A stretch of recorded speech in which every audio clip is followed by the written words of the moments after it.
Hey y'all, welcome to my YouTube channel. In this video I'm going to show you exactly what you have to do to fix crashing and launching issues. Just to mention, this is part 9. I have other videos that's why I decided to create different parts. So I have other videos related to crashing when you're playing Forza Horizon 5. So yes, I just decided to create different parts, so maybe some of the methods I'm gonna show you in this video will work. So make sure you watch this short video, and I hope it's gonna work for you.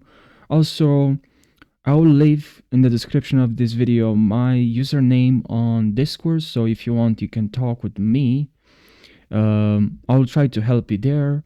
I really want you to play the game so you can enjoy the game, because it's very painful when you paid for the game and then you just can't play the game. That's very annoying. It's a very painful experience. So now, without further ado, let's jump right in the video.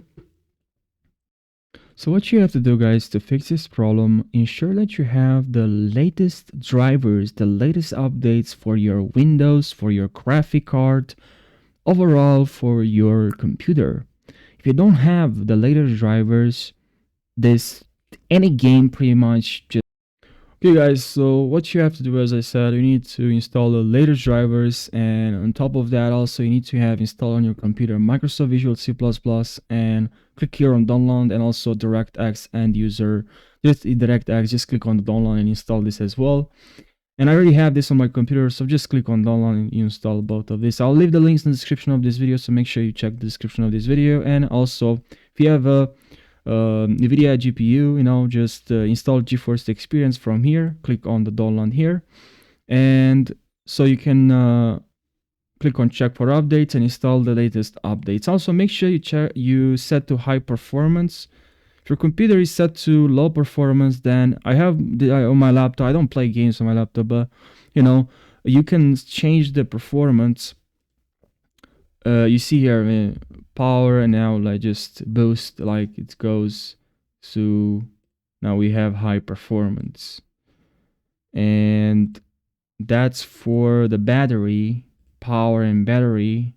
I see we have here best power efficiency, best performance. Make sure you select best performance. Also, you can do it from here. Change power settings in here. Processor power management here, 100%. 100% should be set to 100%. And you also should have you have some in your settings, you should see there higher performance. And that's pretty much what you have to do. I really hope this video helped you. And make sure you subscribe. I really appreciate it and really help a lot this small YouTube channel. And I hope you're gonna have a fantastic day. Take care.